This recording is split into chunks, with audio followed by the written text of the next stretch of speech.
Au quotidien cette semaine sur LMTV avec les 24 heures camions les 20 et 21 septembre.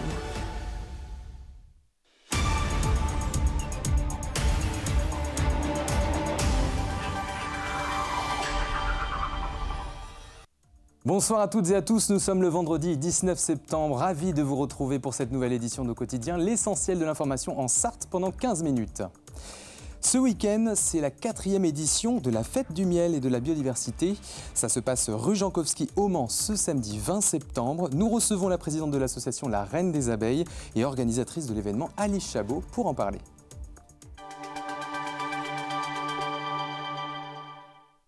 La programmation de Forever Young est dévoilée. De nombreuses activités à découvrir gratuitement du 23 au 27 septembre. On vous en dit plus. Une nouvelle épreuve lors des 24 heures camions, le trophée des routiers. En quoi consiste-t-elle? Réponse dans cette édition. Et puis, rencontre avec Zelba, autrice de la bande dessinée Une bouteille à la mer, un ouvrage pédagogique pour sensibiliser un nouveau public à la défense des océans et à la préservation du vivant. Un mot du programme Forever Young au Mans. La 5e édition aura lieu la semaine prochaine à partir de mardi.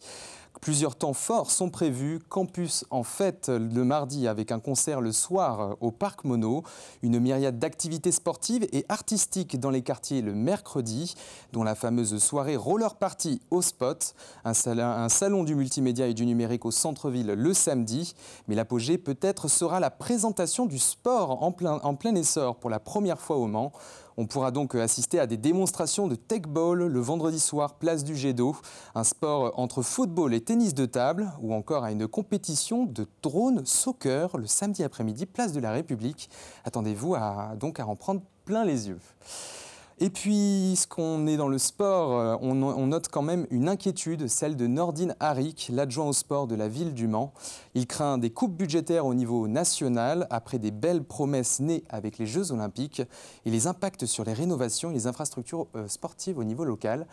Nordine Harik, tout de suite, on l'écoute. Aujourd'hui, c'est vrai que c'est une très très mauvaise nouvelle de la part de l'État, le fait que maintenant on va avoir moins d'aide pour par exemple, la rénovation de nos infras. Et ça, c'est ce qui me fait un peu taper le poing sur la table. C'est-à-dire qu'aujourd'hui, on va devoir non pas annuler, mais reporter ou reculer un peu le calendrier sur des plans qui étaient actés. Maintenant, sur l'accompagnement, avec mon budget, sera le même. Et ça, c'est quelque chose qui est plutôt rassurant pour le tissu associatif local et puis surtout pour moi en tant que maire adjoint. Et un événement très attendu ce week-end. LMTV est au cœur des 24 heures camions. Donc pendant tout ce week-end, retrouvez l'ensemble de cette 40e édition en direct, sans interruption sur notre antenne. Et d'ailleurs, parmi les pilotes attendus, c'est le Sartois Thomas Robineau en 2e position dans le classement général, derrière Théo Calvé à 41 points d'écart. À ce stade, le combat entre les deux rivaux promet d'être similaire à celui de l'an dernier, où Théo Calvé était sacré vainqueur. La première séance de qualification du championnat de France est prévue ce samedi 20 septembre à 13 h. Et dans le cadre des 24 heures camions, une nouvelle épreuve fait son apparition au Mans, le Trophée des routiers. Pour sa 6e édition, la finale de cette compétition se déroule sur le circuit Maison Blanche et sur le Bugatti.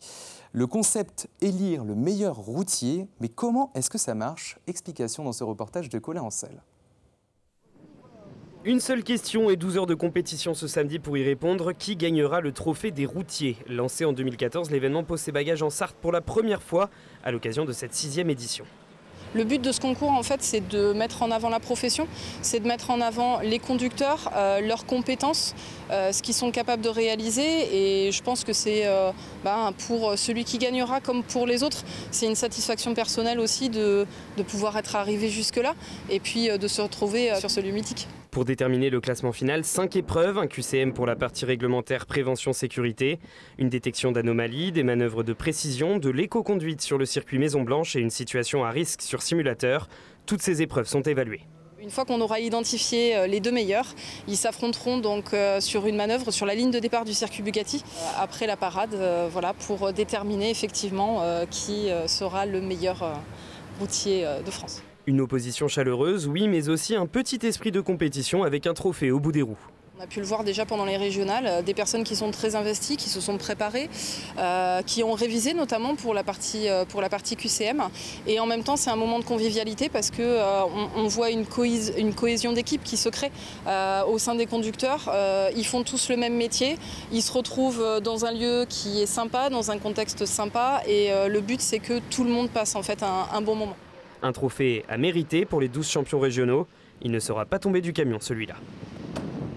Côté moto, la Yoshimura Cert Motul décroche la pole position pour les départs du Bol d'Or. Tout se joue ce week-end pour l'écurie sartoise afin d'espérer remporter le championnat du monde. Il s'agit de l'épreuve finale du championnat au Castellet dans le Var, le Bol d'Or. Et l'équipe de Damien Saulnier part du bon pied en décrochant le meilleur tour lors de la séance de qualification ce vendredi, décernée par Étienne Masson. Avec 13 points de retard sur la Yamaha du Yart, actuellement première dans le classement général. Un troisième Bol d'Or est jouable pour le Yoshimura Cert Motul. Le départ sera lancé ce samedi dès 15h sur le circuit du Castellet. Et puis, les dates officielles des 24 heures Motos 2026 ont été dévoilées aujourd'hui. La 49e édition se tiendra sur le circuit Bugatti du 16 au 19 avril 2026. La date d'ouverture de la billetterie n'est pas encore connue. Et puis, on a appris ce vendredi la sélection de Gabin Bernardo pour la Coupe du Monde U20. Le jeune milieu de terrain formé au CS Changé et par les 100 et or jusqu'à la saison dernière obtient officiellement sa place dans les 21 joueurs de l'équipe de France. Voilà pour cette page sport, culture maintenant. La librairie Bulle au Mans a organisé une rencontre ce jeudi soir avec Zelba, autrice de BD, qui signe Une bouteille à la mer avec Isabelle Autissier. C'est la navigatrice iconique qui a souhaité travailler avec la dessinatrice pour sensibiliser un nouveau public à la défense des océans et à la préservation du vivant. Rappelons qu'Isabelle Autissier est aussi ambassadrice du WWF et n'a de cesse de sensibiliser le grand public au respect de la nature. Laure Girard. Quand Isabelle Autissier, grande navigatrice et fervente militante pour la protection des océans et du vivant, prend Zelba, autrice de bande dessinée dans ses filets, c'est pour l'embarquer dans une aventure qui va durer plus de 2 ans. Et donc Isabelle Autissier avait très envie de faire une bande dessinée pour s'adresser aussi à un nouveau public. Parce que la bande dessinée, c'est un art populaire. L'ouvrage est avant tout un reportage documentaire à base d'entretiens avec des scientifiques, des chercheurs, des politiques aussi, pour montrer les gens qui s'engagent et qui trouvent des solutions aux problèmes de pollution. On s'est dit aussi qu'il faut mettre de la beauté, de la poésie. Et donc Isabelle, elle m'a raconté quelques beaux souvenirs de mer qu'elle a eus en tant que navigatrice, que j'ai mis en image pour avoir une petite bouffée d'air entre les entretiens. Loin des vents mauvais, de la fatalité, cette bouteille porte un message d'espoir pour le vivant. Ce week-end, retrouvez la fête des abeilles organisée rue Jankowski au Mans. Ce samedi 20 septembre, toute la journée. À quoi faut-il s'attendre? On en parle tout de suite avec notre invitée, la présidente de l'association La Reine des Abeilles, organisatrice de l'événement, Alice Chabot. Bonsoir Alice Chabot. Bonsoir, merci beaucoup de me recevoir pour présenter la fête des abeilles. Alors, vous organisez pour la 4e année un événement autour de la production du miel. Pourquoi un événement comme celui-ci au cœur du Mans? Alors en fait, c'est parti de la Journée mondiale des abeilles de l'ONU, qui a été portée par la Slovénie, qui existe depuis 2019. Et donc on a trouvé que c'était un peu déplorable qu'il n'y ait pas d'événement qui soit organisé autour de cette date et puis autour de ces abeilles qui ont une importance cruciale justement dans les écosystèmes et aussi notre vie à nous, parce qu'elle contribue à ce qu'il y ait des fruits, des légumes. Voilà, donc c'était pour justement porter ce thème qui nous semble vraiment important. Et puis aussi... En milieu urbain notamment. Alors la journée mondiale des abeilles, c'est le 20 mai, c'est ça? Oui. Alors pourquoi au mois de septembre? Est-ce qu'il y a eu une raison à cela d'avoir décalé au mois de septembre? Alors oui, effectivement, les 3 années précédentes, c'était autour de la date du 20 mai. Donc en général, on organise le week-end qui suit le 20 mai pour que ça soit plus accessible, parce que l'idée, c'est aussi justement de pouvoir soutenir nos apiculteurs locaux. Et aussi de pouvoir créer du lien entre eux, parce que c'est vrai qu'ils n'ont pas forcément toujours d'occasion de se rencontrer. Et aussi justement qu'ils puissent rencontrer les habitants du Mans. habitantes et habitants du Mans et leur proposer leurs produits. Alors c'est une vingtaine d'exposants qui seront donc présents. Il n'y aura pas que des apiculteurs qui seront là, des apiculteurs d'ailleurs de partout en Sarthe. Oui. Donc il y aura d'autres exposants qui seront là au cours de cet événement, c'est bien cela? Donc il y aura des pépiniéristes, parce que forcément pour les abeilles, pour faire du miel, il faut des plantes, il faut du pollen qui vient des plantes. Donc ça nous semblait faire sens aussi qu'il y ait des pépiniéristes qui soient présents et qui proposent aussi des plantes. Et donc il y aura aussi une pâtissière qui fait des gâteaux au miel. Et aussi des bières au miel. D'accord. Voilà, un exposant qui produit des bières au miel. Donc, on essaye de faire en sorte que les exposants... de varier tout en restant dans la thématique autour du miel, autour des abeilles. Et d'ailleurs, parmi justement cette thématique portée, il y a aussi un stand de pièges à guêpes et de frelons asiatiques qui sera aussi présent. C'est important de le signaler que c'est l'un des prédateurs très importants justement contre les abeilles. Les frelons mangent des abeilles. Est-ce que vous êtes beaucoup confrontés à cela en Sarthe?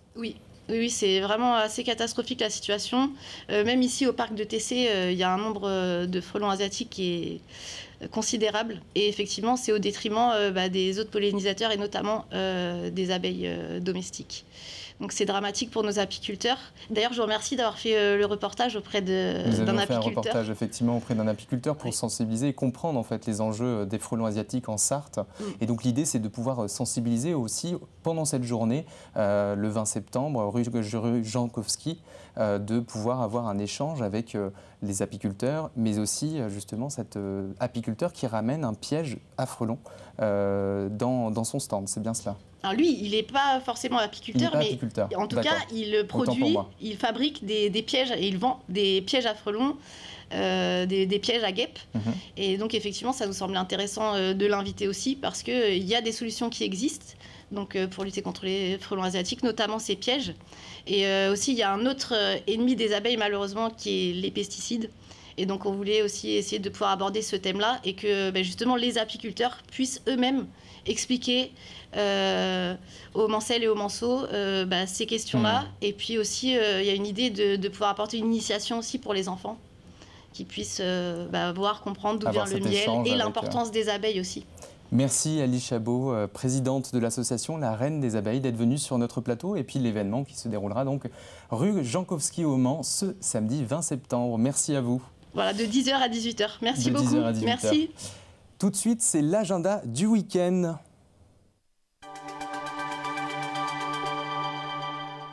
Et ce week-end, en plus des 24 heures camions, et puis aussi de cet événement rue Jankowski, la fête de l'abeille, c'est la 42e édition des Journées européennes du patrimoine, avec une centaine de sites à découvrir et des animations partout en Sarthe. Ce samedi 20 septembre, c'est la journée aussi mondiale des sourds, et l'association des sourds de la Sarthe vous propose une journée d'information place des Comptes du Maine tout l'après-midi. Une action citoyenne se déroulera ce samedi à l'appel de l'association Wings of the Ocean, le ramassage de déchets dans les rues. Rendez-vous ce samedi à 14h place du Jet d'eau.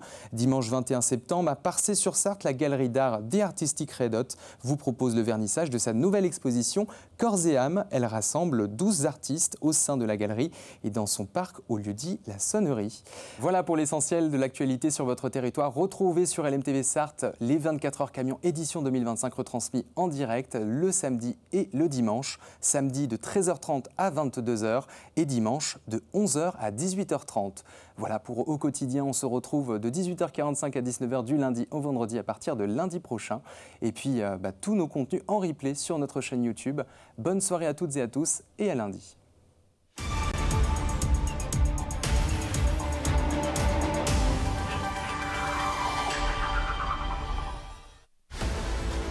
Au quotidien cette semaine sur LMTV avec les 24 heures camions les 20 et 21 septembre.